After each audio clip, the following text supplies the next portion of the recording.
بسم الله الرحمن الرحيم إن الله وملائكته يصلون على النبي يا أيها الذين آمنوا صلوا عليه وسلموا تسليما اللهم صل على سيدنا ومولانا محمد معدن الجود والكرم وآله الكرام وأصحابه العظام وابنه الكريم وبارك وسلم. أعوذ بالله من الشيطان الرجيم. بسم الله الرحمن الرحيم. من اهتدى فإنما يهتدي لنفسه ومن ضل فإنما يضل عليها ولا تزر وازرة وزر أخرى وما كنا معذبين حتى نبعث رسولا. جو راہ پر آیا وہ اپنے ہی بھلے کو راہ پر آیا، اور جو بہکا تو اپنی ہی برے کو بہکا، اور کوئی بوجھ اٹھانے والی جان دوسرے کا بوجھ نہ اٹھائے گی، اور ہم عذاب کرنے والے نہیں جب تک رسول نہ بھیج لیں. ولید بن مغیرہ یہ لوگوں کو بہکاتا تھا، کفار و مشرکین کو کہا کرتا تھا کہ تم ان رسول کی شان میں گستاخی کرو، بے ادبی کرو، ان کے مخالفت کرو، ان کو ستاؤ، پریشان کرو. یہ تم کو کہہ رہے ہیں کہ قیامت کے دن تم کو عذاب ہوگا. اچھا ٹھیک ہے، چلو ان کا دین سچا بھی ہو، قیامت میں عذاب ہو تو میں تمہارا عذاب اپنے اوپر لے لوں گا، لیکن تم ان کو پریشان کرو. یہ باتیں کہہ کے کفار و مشرکین کو ابھارتا تھا حضور صلی اللہ تعالی علیہ وسلم کے خلاف. تو اللہ تبارک و تعالیٰ نے یہ آیت کریمہ نازل فرمائی. ایک روایت یہ بھی ہے کہ حضرت عائشہ صدیقہ رضی اللہ تعالی عنہا نے عرض کیا، یا رسول اللہ، یہ کفار و مشرکین کے جو چھوٹے بچے نابالغیت کی حالت میں فوت ہو جاتے ہیں، قیامت کے دن ان کا کیا ہوگا؟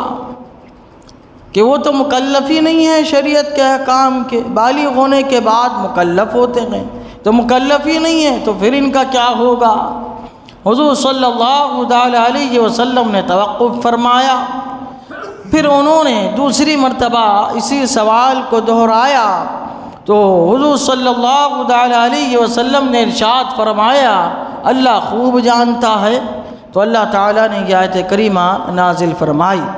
اگر کفار و مشرکین یہ کفر پر مرے، شرک پر مرے، لیکن ان کی اولاد نابالغیت کی حالت میں فوت ہو جائے جبکہ وہ شریعت کے احکام کے مکلف نہیں تھی، تو قیامت کے دن ان کے ماں باپ کی وجہ سے ان پر عذاب نہیں ہوگا. اللہ تعالیٰ فرماتا ہے، من اہتدی فانما یہتدی لنفسہ. جو راہ پر آیا وہ اپنے ہی بھلے کو راہ پر آیا. اس کے پہلے قرآن کریم کا ذکر ہوا تو اللہ تعالیٰ فرماتا ہے جو قرآن پڑھ کے ہدایت حاصل کیا تو ایسا نہ سمجھیے کہ اس نے قرآن پر یا رسول پر یا اللہ پر احسان کیا، بلکہ ایسا کچھ نہیں ہے، بلکہ خود اس نے اپنے آپ پر احسان کیا. سچی راہ اختیار کر کے اللہ کا کوئی فائدہ نہیں ہے، رسول کا کوئی فائدہ نہیں ہے، قرآن کا کوئی فائدہ نہیں ہے. جو راہ پر آیا تو اپنے بھلے ہی کے لیے وہ راہ پر آیا. وَمَنْ ضَلَّ فَإِنَّمَا يَضِلُّ عَلَيْهَا. اور جو بہکا تو اپنے ہی برے کو بہکا.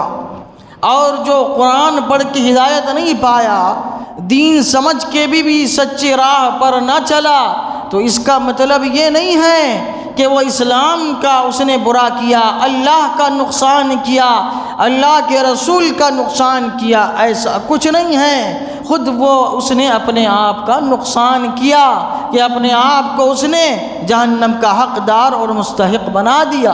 اور سن لو، اللہ تعالیٰ فرماتا ہے، وَلَا تَزِرُ وَازِرَةٌ وِزْرَ أُخْرَىٰ. اور قیامت کے دن کوئی بوجھ اٹھانے والی جان دوسرے کا بوجھ نہ اٹھائے گی. یہ ولید بن مغیرہ کہتا پھر رہا ہے کہ میں قیامت کے دن تمہارے گناہوں کا بوجھ اٹھاؤں گا. ایسا کچھ نہیں ہے. سب کو اپنے اپنے اعمال اپنے ساتھ لانا ہے اور سب کو اپنا لکھا ہوا خود پڑھنا ہے اور اپنے آپ کا حساب دینا ہے. دوسرے کا حساب دوسرے کو، ایک کا حساب دوسرے کو نہیں دینا ہے، ایک کا حساب دوسرے کو نہیں دینا ہے، سب کو اپنا اپنا حساب دینا ہے۔ کسی کا باپ نیکوکار ہے، اولاد بدکار ہے، تو باپ کیا اولاد کا حساب دے گی؟ باپ کیا اولاد کا حساب دے گا؟ نہیں دے گا۔ اولاد اچھی ہے، ماں باپ بدکار ہے، تو کیا اولاد اپنے ماں باپ کا حساب دے گی؟ نہیں دے گی۔ اسی طرح بھائی بہن جو بھی ہے، سب کو اپنے اپنے حساب کے ساتھ وہاں پہ حاضر ہونا ہے۔ ایسا اگر ہو جائے کہ بھائی دوسرے کا حساب بھی ہونا ہے، تو آدمی نیکوکار ہی نہیں رہے گا۔ وہ سوچے گا میں نیک کام کر کے کیا کروں، میری اولاد ہی بدکار ہے۔ اولاد سوچی کہ میں نیک کام کر کے کیا کروں، میرے ماں باپ ہی بدکار ہے، میرا بھائی ہی بدکار ہے، تو کوئی نیکوکار بنے گا ہی نہیں۔ اس لیے سب کو اپنے اپنا حساب دینا ہے۔ جو برا کر رہے ہیں ان کو برا کرنے دیجئے، آپ اچھا کیجئے، اللہ تعالیٰ آپ کو جنت نصیب فرمائے گا۔ اللہ تعالیٰ فرماتا ہے وَلَا تَزِرُ وَازِرَةٌ وِزْرَ أُخْرَىٰ، اور کوئی بوجھ اٹھانے والی جان دوسرے کا بوجھ نہ اٹھائے گی۔ اس لیے اس زوم میں نہیں ہونا چاہیے کہ ہمارا نیک کام کر کے کچھ فائدہ ہونے والا نہیں ہے۔ اب ایسا بھی نہیں ہے ہم چاہے جتنا برا کام کرے دوسرے ہم کو بخشوا دے گا، ایسا نہیں ہے، ایسا بھی نہیں ہے۔ اس زوم کے ساتھ کہ برا کام کرتے چلے جاؤ، شفاعت ہم کو مل جائے گی، اللہ کے رسول کی مل جائے گی، اولیاء کرام کی مل جائے گی، خاندان میں کوئی حافظ ہے، عالم ہے، اس کی شفاعت مل جائے گی، ایسا نہیں ہے۔ شفاعت حضور صلی اللہ تعالی علیہ وسلم کی حق ہے، قرآن سے ثابت ہے۔ اللہ تعالیٰ اپنے مقربین کو شفاعت کا حق عطا فرمائے گا، حاجی کو عطا فرمائے گا، حافظ کو عطا فرمائے گا، عالم دین کو عطا فرمائے گا۔ لیکن یہ سوچ کے کہ چلو جو کرنا ہے کرو، قیامت کے دن شفاعت تو ہے ہی، ایسا نہیں ہے۔ ایسے لوگوں کے حق میں شفاعت کا معاملہ نہیں ہوگا۔ وہ کیسے؟ آدمی اچھا کام کرتا رہا لیکن اس سے برائیاں ہوتی رہی، برائیاں اس سے سرزد ہوتی رہی، تو ایسے لوگوں کے لیے اللہ تبارک و تعالیٰ نے شفاعت رکھی ہے۔ لیکن یہ کہ چلو برا کام کرتے جا رہے، نفس جھنجھوڑ رہا ہے، لیکن پھر بھی کیا ہے، شفاعت ہو جائے گی۔ اللہ کریم ہے، اللہ ستار ہے، اللہ غفار ہے، اللہ رحمان ہے، اللہ ہم کو جہنم میں نہیں ڈالے گا۔ یہ اللہ تعالیٰ کے ساتھ استہزاء ہے، مذاق ہے، یہ جری ہونا ہے اپنے گناہوں کے خلاف، ایسا نہیں ہے۔ اس لیے اپنے آپ کو کیا ہے، اچھائیوں پر گامزن رکھتے ہوئے آگے بڑھنا ہے۔ ہاں اگر اب گناہ ہو جاتا ہے جانے انجانے میں تو اللہ کے رسول ہیں، پھر آپ کے جو ہے حاجی لوگ ہیں، پھر جو ہے حافظ ہے، پھر عالم ہیں، یہ لوگ کیا کریں گے، شفاعت کریں گے۔ اللہ تعالیٰ فرماتا ہے وَمَا كُنَّا مُعَذِّبِينَ حَتَّى نَبْعَثَ رَسُولًا، اور ہم عذاب کرنے والے نہیں جب تک رسول نہ بھیج دے۔